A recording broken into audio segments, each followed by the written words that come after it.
Attention, you're listening to the Todd Huff Radio Show, America's home for conservative, not bitter talk radio.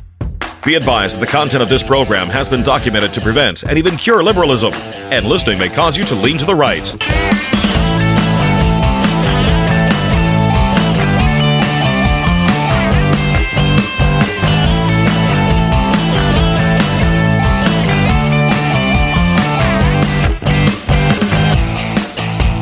Here's your conservative, but not bitter host, Todd Huff. Well, that is right, my friends. You've tuned in to America's home for conservative, not bitter talk. I'm your host, Todd Huff. I want to talk today about this, polling results that show that people would be interested or willing or likely, I suppose, to vote as they did just a few short months ago. I want to compare and contrast this survey, this poll that was conducted, and go a little bit back into the historical archives here and talk about something that was reported a little bit later in the fall of 2021. It wasn't the same story back then, but people are on board with their choices, their vote for Trump. I've got other things in the news as well. Marco Rubio telling us some of the things that the Biden administration was doing to people that it didn't like what they were saying, what they were posting on social media. We've got that. We've got Tim Walz out there telling us why Kamala chose him to be her running mate in 2024. We've got Governor Gavin Newsom of the People's Republic of California, who says he's Doge but better. Hakeem Jeffries. We got some more developments with the Kilmar Abrego Garcia drama. There's lots to get to, my friends. Thank you for joining us. Before we hit that road or running, let me talk to those of you who are in sales. Listen up.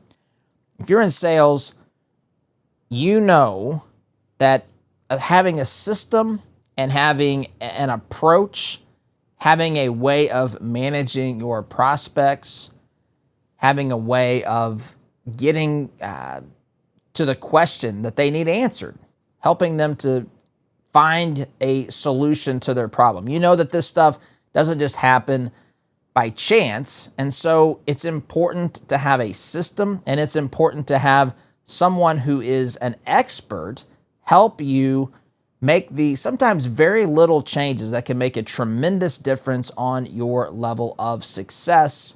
That's why I want to introduce you to Matt Easton at Easton University. They've got a training system and a coaching system that I think is as good as anything that I've ever seen. I take this back to the late, great Zig Ziglar's programs and trainings and so forth, which is what I kind of grew up on in my earlier days when I was in sales. But Matt Easton is here to help you. He's got a wonderful program. You can learn more about it and sign up to become a student if you go to toddhuffshow.com/Easton, and that's EASTON, toddhuffshow.com/Easton. Also, my friends, if you sign up on that link on the website, you will get a free bonus as a listener of this program. You'll get a welcome call from Matt himself, where he'll walk through what your sales challenges are so that you can get the most out of the sales training process as quickly as possible. toddhuffshow.com/Easton is where you go. Invest in yourself, my friends. It is worth it. You are worth it, and it will pay off if you follow his system. All right. So let's start here. Headline here, Newsmax.com. Newsmax.com. They're reporting on some polling here from Emerson. Emerson poll, most 2024 voters would make same pick. Written by Jim Mishler. An Emerson College poll of voters who participated in the 2024 presidential election showed that nearly all would vote the same way today. That's important because I want to compare and contrast. I want to compare and contrast this with something that happened in 2021, 4 years ago. But the article here says the poll marking the first 100 days, Tuesday was the 100th day of Trump's second term here in the White House. This poll marking the first 100 days of President Trump's second term in the White House showed that 94% of those who voted for Trump would do so again.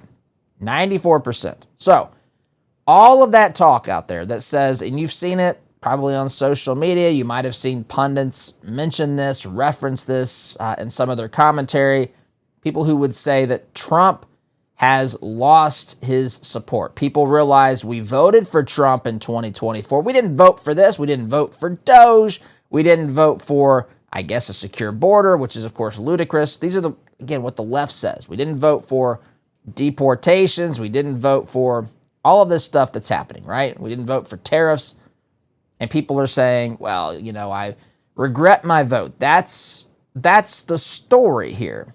They want you to believe that the regret of those Americans who voted for Trump is immense and that people are walking away from Trump and the Republican Party because of him. They want you to believe that there's a genuine movement, a movement that's called the walk-away movement of Democrats who've walked away from their party. But that's not even really the correct way of looking at it. The Democrat Party walked away from their voters.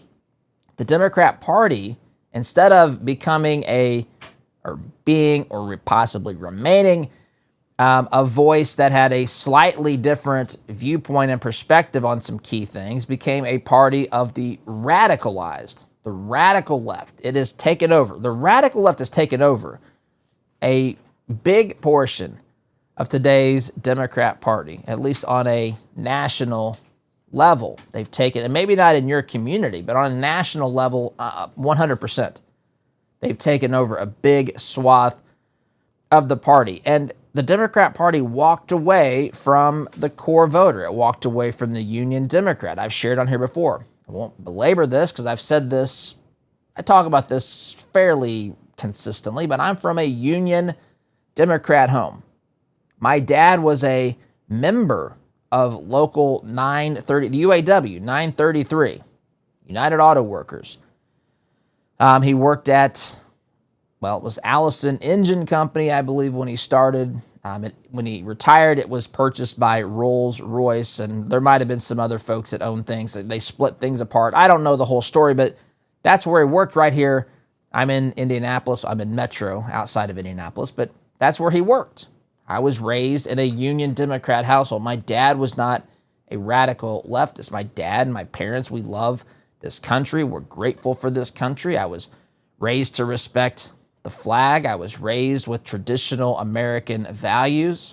I wasn't taught the radical left's viewpoint on morality, which is basically do whatever the heck you want. I was raised by a group of people, a couple of people, parents who believe in the morality, I would say the moral teachings of the Bible. We didn't go to church, but we were taught these things. We respected those things. And it wasn't until high school that I became a follower of Jesus, and my parents allowed me to make that decision on my behalf. Anyway, the point here is that used to be a decent chunk of the Republican Party, especially in this part of the country. I still think it was wrong, but it was wrong. The conclusion or the reason and rationale for supporting the Democrats from the Union Democrat side is much more reasonable position than some of these radical, extreme, unhinged leftists today who want to use government, use force to redefine the laws of nature, to redefine the moral law given by Almighty God. They reject truth completely. That's not how I was raised. And there's a lot of people like that have walked away from the Democrat Party because the Democrat Party abandoned them. This is not the Democrat Party of the 1960s. This is not the Democrat Party of the 1990s with Bill Clinton. This is barely the Democrat Party of the 2010s, I guess, with Barack Obama. This party has become unhinged. Now, Obama was the precursor to a lot of this, but some of this stuff is even more radical than Obama. Now, that's where we are today. But in the wake of this election, 94% of Trump voters said they would do it again. They're not walking away in mass from Donald J. Trump. They're not walking away from the Republican Party. They haven't said the Republican Party has abandoned my principles. That, in fact, is what is happening, has happened for some time by the Democrat Party in relation to how its core Union Democrats, Blue Dog Democrats, Reagan Democrats, that's how they felt, and they have left that party en masse, leaving the left to have a conglomerate of radically left groups and single issue voters that they are trying to pull together in ways that I marvel at, because there's not a universal thread that runs between all of those groups. I marvel at how they're able to do this. Now, going back to the article, of those who said they supported Democrat Kamala Harris in the election, 93% they said they would vote the same way. So in other words, 1% more of Kamala's voters said that they would not vote for her again than Trump. So if you want to say there's a movement away from Trump, there's a movement away from Kamala that's even greater than that. And I know Kamala's not the candidate. Still, some people think that she's going to be the 2028 candidate. We'll see how this all plays out. I know Nate Silver, as we talked about, either on a Todd Talk or this program a couple of weeks ago, is saying that maybe the best bet for the left, for the Democrat Party, is AOC running the Democrat Party, which is crazy to me, insane. But, let it be. That's the direction the Democrats are moving, is definitely to the left. Now, I want to compare and contrast this. Because I remember, and you'll remember this once I mention this, your mind may have already gone there, especially since I kind of teased this. This is an article, the Daily Mail. You can find articles about this in all sources on social media. These are older articles. You're going to have to go to about September of 2021. September of 2021 is when you'll start seeing these articles, because there was a poll that basically asked this question. This was Zogby Analytics. Zogby conducted this poll. Headline here from about 4 years ago, not quite. This was after Biden won, of course, in 2021. 1 in 5 Americans want to take their vote back for Biden back. Poll shows 20% regret voting for him as president, while his approval rating continues to drop.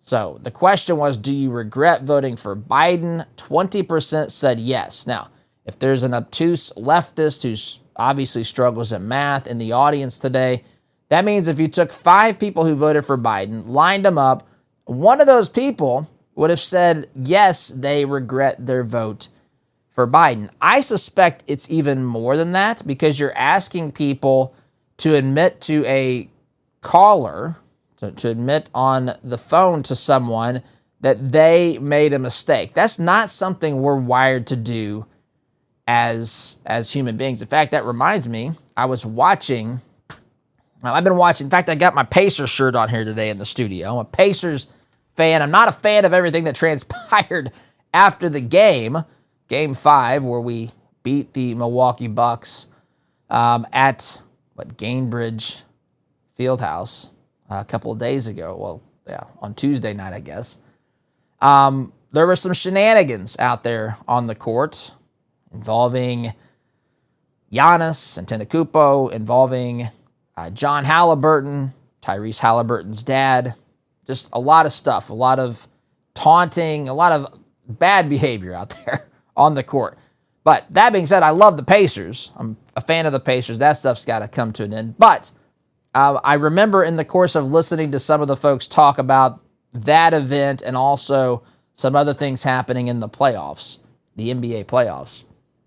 Charles Barkley, good old Charles Barkley, who I've learned you either love Barkley or you hate Barkley. Most people do. He's right about a lot of things. He said, he made a comment that applies here. He said, why can't people just admit that they're wrong? Right? Why can't people just admit that we're all human? Right? And I understand that, especially if you put that out on video or social media or something, you put it out on a platform that someone can grab that, they can use that. I understand. I understand they can then use it and show it out of context. I understand that. I do. And I'm not saying we should just go around saying it consistently all the time and not any context and all that sort of thing. But there is something that's true about this. Having the ability to say that I was wrong is something that most people struggle with. It's the pride of the human heart. And we're all wrong about something sometimes. I'll jokingly say, well, why do I do it? I'll say, listen, I'll say, for example, I'll say that I don't have all the answers, though it's, and I'll add this, I'll say, though it's certainly understandable by why those of you think we do have all the answers here. Listen, that's called hyperbole. That's not serious. That is having a little bit of fun with it. And it's also pointing out that there are people out there, on the left in particular, who want you to believe that they know everything.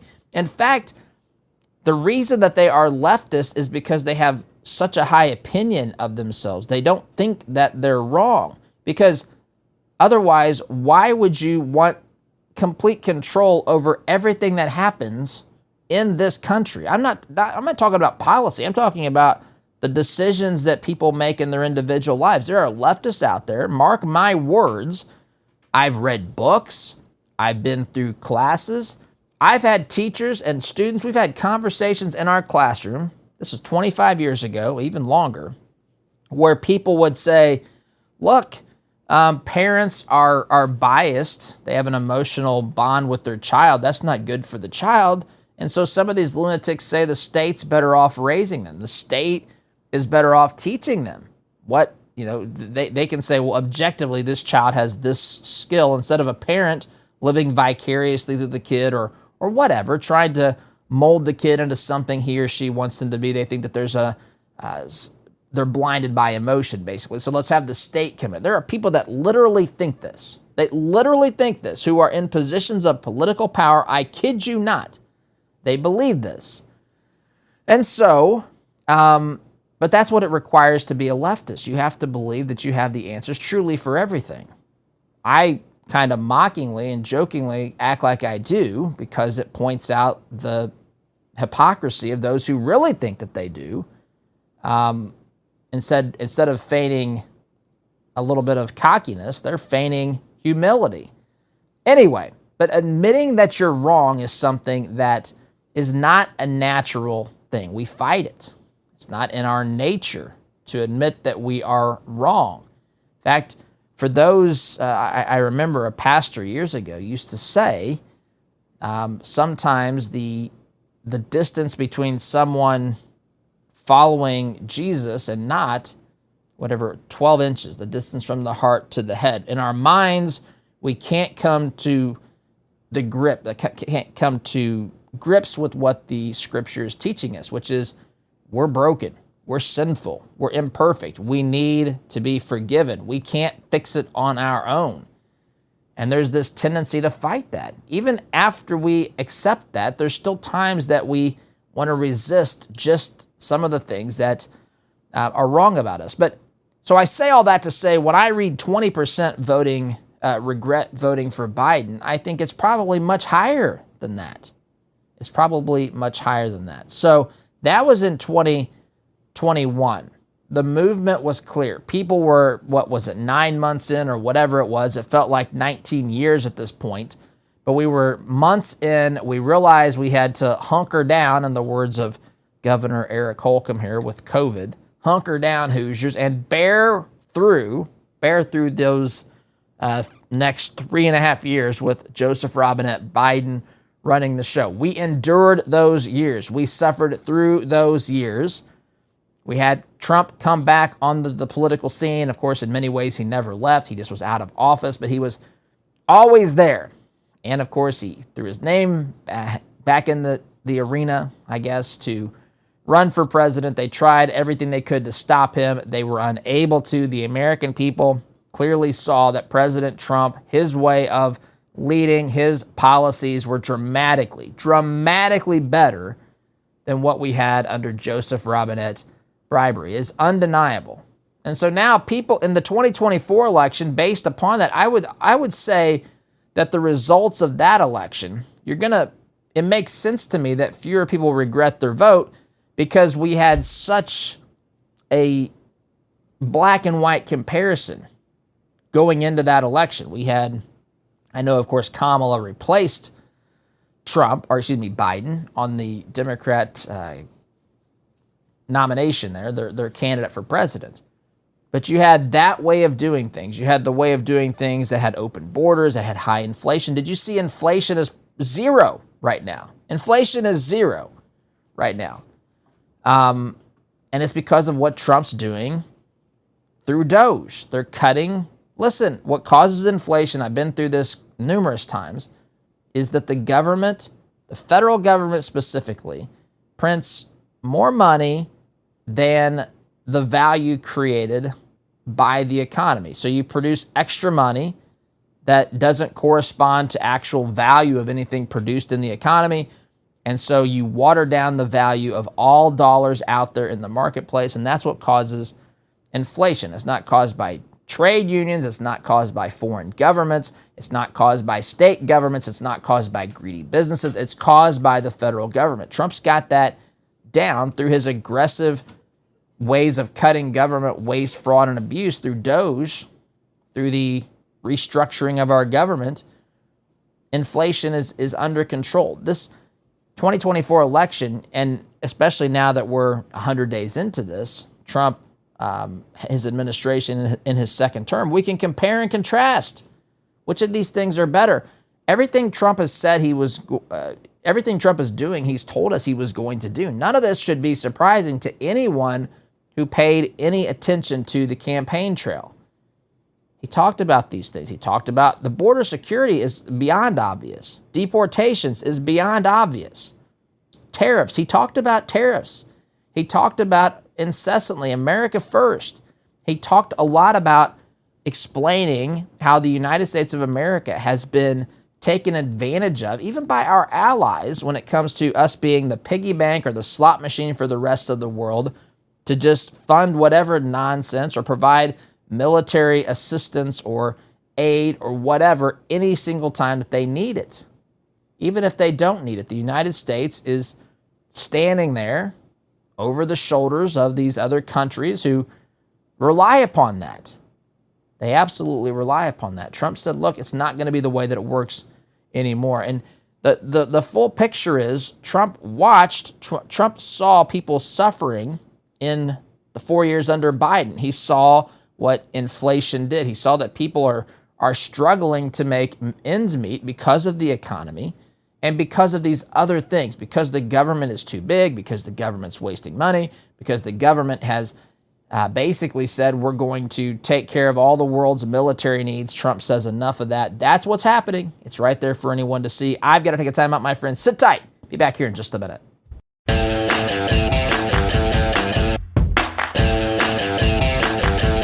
Welcome back, my friends. So, I've been talking about, a recent poll that shows that Americans would more or less vote the same way today as they would have as they did in 2024, comparing and contrasting how most Americans, most Biden voters, 1 in 5 Biden voters admitting in the late summer of 2021, after about 8 months of this insanity in the White House, 1 in 5 Biden voters were saying we regret our vote. In fact, I remember in 2020, one of the things that was trending on Google searches was something like, can I change my vote? People realizing that they cast a ballot and they wished that they could change the vote. That was the world we lived in back in 2020 and 2021. Today, people have basically realized the issues that matter. They've seen a clear contrast between Trump and Biden, the Republicans, I should say Trump and the left, Trump and the Democrats, and that's how they cast their ballots. Nobody's confused by what's happening here in 2025. This is what Trump told us he was going to do, and the movement away from any political party is the walk-away movement, the one that's a legitimately sizable movement is the movement away from the Democrat Party through the walk-away movement, not Republicans moving away or Trump supporters moving away from Trump. That's not the movement. That's what the media wants the narrative to be, but that's not the narrative. That's not the narrative because that's not reality, my friends. So that's about all I want to say about that for now. There's more we could probably get into, but I want to move on here. I want to move on because Marco Rubio, Trump has these cabinet meetings in front of the television, with television cameras, media, whatever, in the White House. And Marco Rubio said something yesterday that I want to make sure that everybody understands was just one of the many things that the Biden administration was doing that was a direct threat on you and your liberty. That was a direct threat on our democracy, as they told us simultaneously at that time that they were here to save our democracy, my friends. Instead, they were undermining some very key principles of liberty in our constitutional republic. Get to that here in a moment, my friends. Listen, I know that many of you out there are lovers of seafood. I've got just the thing for you. You can get wild-caught, fresh seafood right from the water, straight from the waters of Alaska, delivered right to your home. No middleman, no transport by train or semi-trucks, no sitting on grocery store shelves for long periods of time. No. That's not how this works. They catch the seafood, they harvest it, they package it in vacuum-sealed containers, and they ship it directly to you. This is a great way to get your seafood that comes from places like the Kenai River, the Castleoff River, comes from the Gulf of Alaska, which, yes, you know that it's not the same thing as the Gulf of America. We're talking salmon, such as coho, king, and sockeye salmon. We're talking halibut. We're talking snow crab, king crab, scallops, a whole lot more, my friends. A lot of shellfish as well, rockfish, you name it. All sorts of things, all sustainably harvested by Kenai Fish. They care about quality. I know you care about that too. You're listening to this program. So you can go to KenaiFish.com, Kenai Fish, KenaiFish.com. Use promo code Todd. You'll save 15% on your purchase. KenaiFish.com, KenaiFish.com. My friends, one taste of this seafood, you will be hooked. Promo code Todd saves you 15%. All right, let's listen to this soundbite. Marco Rubio. Marco Rubio, who I have, listen, I have grown in my respect for Marco Rubio here in as his service as Secretary of State. You know, Marco Rubio, I go back in time with Marco Rubio, and there's certainly things that I've always liked about Marco Rubio. There were things I weren't so sure about with Marco Rubio. I go back to the presidential campaign of 2016, if you can go back that far. Many of you were paying attention. Some of you are too young to pay attention or to know too much about that. But I remember Marco Rubio. I remember Rubio giving the response to probably, I guess it would have been Obama's State of the Union address, where he needed a drink of water and awkwardly reached for a glass. It wasn't very good optically. But there's lots of things that I've always liked about Marco Rubio. There were some things I wasn't sure about his toughness or how conservative he was. But I will tell you this, I've loved how he's been Secretary of State. I have loved it, and I've loved watching him on interviews. It's almost like he's learned or been reminded of how the approach Trump takes with the media. And I think a lot of people have learned this. Trump's direct style, Trump's willingness to say, that's a stupid question. Why are you asking me that?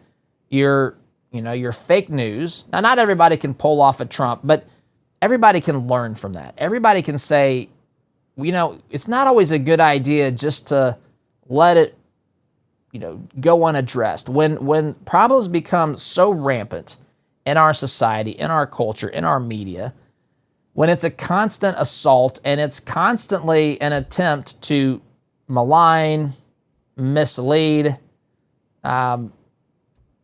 obstruct, hide what's really happening behind the scenes in our government, whatever. It's good to, those people need to be called out at some level. It's just like at your job, right? You have a supervisor. If you're not doing a good job in a particular area of what you're responsible for, it's your supervisor's job to call it out. And usually, people can have a reasonable conversation about this and say, hey, you need to improve here. Okay, help me figure out how I get better. What do you need me to do specifically? All that sort of stuff, right? But the problem is if you have a boss who just doesn't like you and who just wants to create problems for you, they can do that. They can do that. Now, if a company's run well, that will people that think like that aren't in those positions, or if they are, they're flushed out pretty quickly. But it can happen. I've seen it happen to people. And if you find yourself in that position, you're never going to appeal. You're never going to appeal to this person and win their favor. You're just not. This is just the way some people are. And the best way to deal with that is directly. Hey, I've noticed, Mr. Boss, that you haven't liked anything I've done. Right? It reminds me, when I was a young, I've been in sales. I was in sales in my younger days, and I still do some of that stuff here. But if you go back in time to the early days, I worked at a company, I won't say the name, and they hired a new sales manager.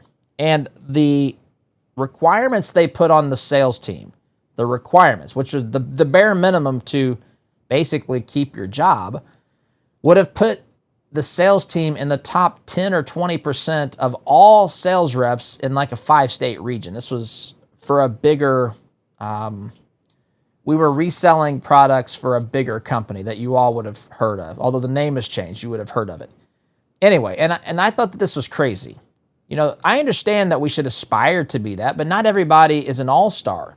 Not everybody is going to be Kobe Bryant, but that doesn't mean that everybody can't have average to above average productivity if they're trained and taught and all of that. And so I had a meeting with this individual, and I remember sitting down with her. Her name was Lori.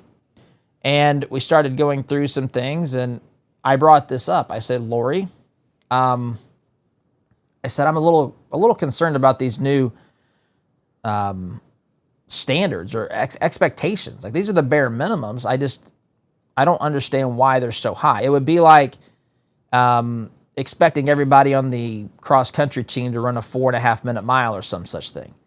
And I said, I have a problem about this, and I'm worried about my team. We're still, we got some new people. We've got people that are adjusting to, whatever the new ways of doing things, whatever.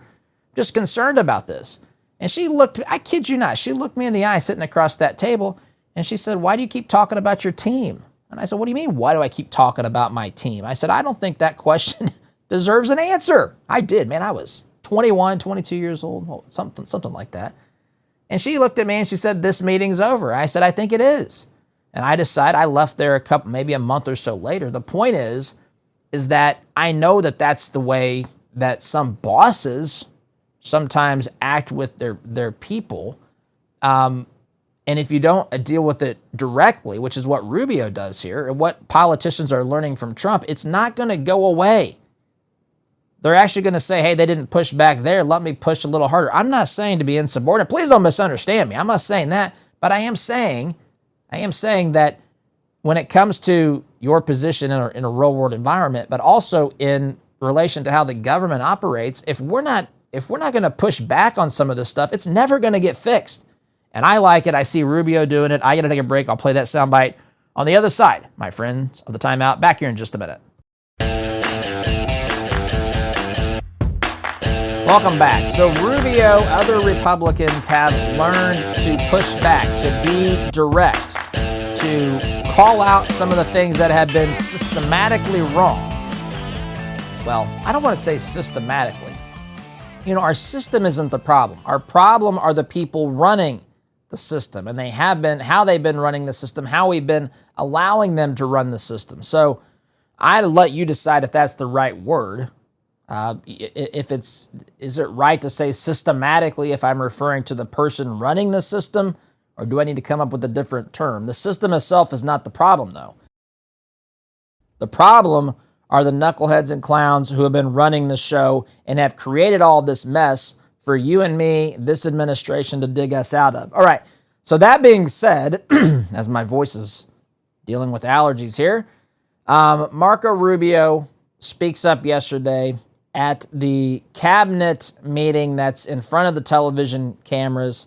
This is televised. This is about a minute clip of Marco Rubio telling the group at the table, but also telling you through the media some of the things that the previous administration has done. This is part of the reason why I like Marco Rubio. I want to see more people like him. We've got more like him, by the way. I want to see even more. I want the nonsense that comes from the media to be cut off in every local town board, every city, every state government, every person that's a part of the Trump administration. I want every time for there to be some stupid assertion or stupid thing that we've uncovered, problematic thing that we've dealt with, that whether it's an expense or something the previous administration was doing. I want it to be dealt with directly and clearly and concisely and fearlessly, much like Rubio does right here. Something else we got out of the business of, wasn't widely reported, or maybe it was. We had an office in the Department of State whose job it was to censor Americans. And by the way, I'm not going to say who it is. I'll leave it up to them. There's at least one person at this table today who had a dossier in that building of social media posts to identify them as purveyors of disinformation. We have these dossiers. We are going to be turning those over to these individuals. Me or Elon? We can follow up with the media. Well, we are going to turn over these dossiers to the individuals, and they'll decide whether they want to disclose it or not. But just think about the Department of State of the United States had set up an office to monitor the social media posts and commentary of American citizens to identify them as vectors of disinformation, when we know that the best way to combat disinformation is freedom of speech and transparency. And so that's what we're going to be in the business of doing. We're not going to have an office that does that. Good. He's talking about what the previous administration did. They had an office, or people in the office of the Secretary of State, who was looking at social media posts, creating a dossier of social media posts pertaining to certain individuals. If your social media activity set off enough alarm bells for the industry, for the this particular office in the Secretary of State's department, set off enough alarm bells, they were going to create a folder, a file, a dossier on you to show it's got your social media posts. This guy's dangerous. Got to monitor this guy. This is your federal government. This is the federal government that was run by the Biden administration, that was, at the same time that they were doing these things, were telling you that they were trying to save your democracy, save our democracy. And how are they going to do that? By politically silencing the opposition. Does that sound like democracy to you? Look, I know we don't have a pure democracy. We certainly have democratic aspects. You could call this, it's a constitutional republic. I'll let you call it a constitutional democracy. Some people bristle up at that, you could say that. We have representatives. It's not a pure democracy. But what's important is to point out that we have a constitution that says no matter what the majority says, the smallest minority, the minority of one, has individual rights and liberty that are bestowed upon him or her not by the government, but by Almighty God. And they were assaulting among those things are free speech. Among those things are free speech. The sharing of ideas on social media platforms. I mean, insofar as they don't violate the terms of service. This is something the social media giants have hidden behind for some time, claiming that something violates their terms of service, when really what it does is violates their politics, violates their political position, or who they want to win an election. But I'm glad Rubio calls this out. There's dossiers. I bet we'd be shocked to find out who there's dossiers and files on, held by our federal government. Why are they doing this?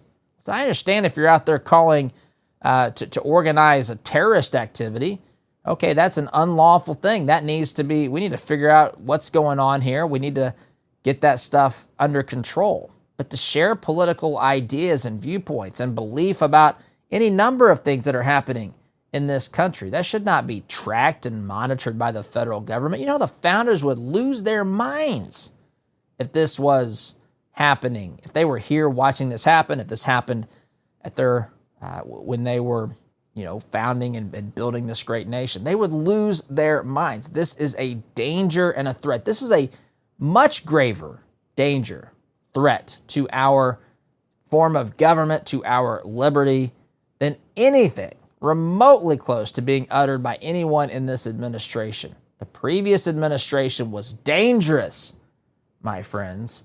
They were the real danger. They were the real threat. We need to continue to understand what they were doing, not to say, told you so, but to make sure that this is never allowed to happen again. And dare I say, if laws are being violated and things are being done inappropriately, there need to be consequences for said actions as well. I'm out of time this hour, my friends. You can join me here in the next. Be back here in just a minute. Thanks for listening. SDG.